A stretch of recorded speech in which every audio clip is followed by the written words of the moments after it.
मराठी मुद्द्यावरून राजकारण तापलं. मराठीचं नाव घेतल्यावर मिरच्या का झोंबतायत? राऊतांचा फडणवीसांवर थेट हल्ला. राज्यात मराठी सक्तीच्या मुद्द्यावरून पुन्हा एकदा राजकीय वातावरण तापलेलं आहे. अमराठी रिक्षा आणि टॅक्सी चालकांना मराठी भाषा येणं अनिवार्य करण्याची भूमिका परिवहन मंत्री प्रताप सरनाईक यांनी मांडली. मात्र या निर्णयाला विविध रिक्षा टॅक्सी संघटनांकडून विरोध झाल्यानंतर अंमलबजावणीसाठी ऑगस्टपर्यंत मुदतवाढ देण्यात आलेली आहे.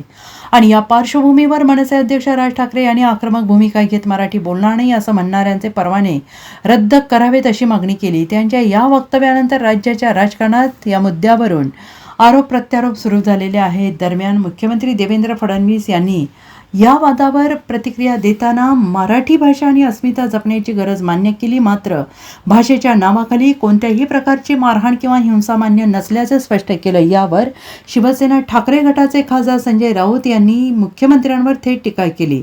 मराठीचं नाव घेतल्यावर मुख्यमंत्र्यांना मिरच्या का झोंबतायत असा सवाल उपस्थित करत त्यांनी भूमिका स्पष्ट केली. जे लोक काही दिवसांसाठी राज्यात येतात त्यांना भाषा शिकण्याचा आग्रह नसतो. मात्र जे येथे कायमस्वरूपी राहून व्यवसाय किंवा नोकरी करतात त्यांनी मराठी भाषा शिकणे आवश्यक आहे असं राऊत यांनी म्हटलंय. एकूणच मराठी सक्तीच्या मुद्द्यावरून राज्यातील राजकीय वातावरण पुन्हा ढवळून निघालेलं असून विविध पक्षांच्या भूमिकांमुळे हा वाद अधिक तीव्र होण्याची शक्यता व्यक्त केली जाते आहे. Bureau report, SBN Marathi, Mumbai. मुख्यमंत्री म्हणतात की मराठी भाषा अस्मिता ही जोपासली पाहिजे, पण कोणाला मारहाण करणं भाषेच्या नावाखाली हेही आम्हाला मान्य नाही. मग सक्तीचा अर्थ काय?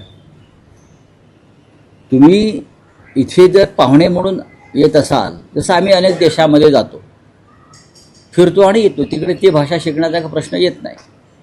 आता आम्ही काश्मीरला जातो म्हणून काय डोगरी भाषा शिकत नाही. आम्ही फिरायला सिमल्याला जातो किंवा अन्य राज्यात जातो, 4 दिवस जातो आणि येतो. असे कोणी येत असतील, जात असतील, त्यांच्यावरती कुठे आग्रह आहे भाषा शिकण्याचा? जे इथे येऊन वर्षानुवर्ष राहू इच्छितात, कामधंदा करू इच्छितात, त्यांनी मराठी शिकावं ही आमची भूमिका आहे. मुख्यमंत्र्याला इतक्या मिरच्या का झोंबतात मराठीचं नाव काढल्यावर? तुम्ही मधल्या काळामध्ये या महाराष्ट्रामध्ये फक्त मराठी सक्तीची राहील ही आपली गर्जना होती. काय झालं त्या गर्जनेचं? राज ठाकरे यांचं बरोबर आहे, उद्धव ठाकरेंचीही तीच भूमिका आहे आणि बाळासाहेब ठाकरेंची पण तीच भूमिका होती की इथे राहणाऱ्या माणसाला मराठी येणं गरजेचं आहे. हे फक्त महाराष्ट्रापुरतं नाही, त्या राज्यामध्ये जे नोकरीसाठी जातात, रोजगारासाठी जातात, त्यांना त्या राज्यातली भाषा आली पाहिजे. मुख्यमंत्र्यांनी भाषावर प्रांतरचना म्हणजे काय, भाषावर प्रांतरचना का झाली, याचा अभ्यास राज्याच्या आमच्या मुख्यमंत्र्यांनी करणं फार गरजेचं आहे.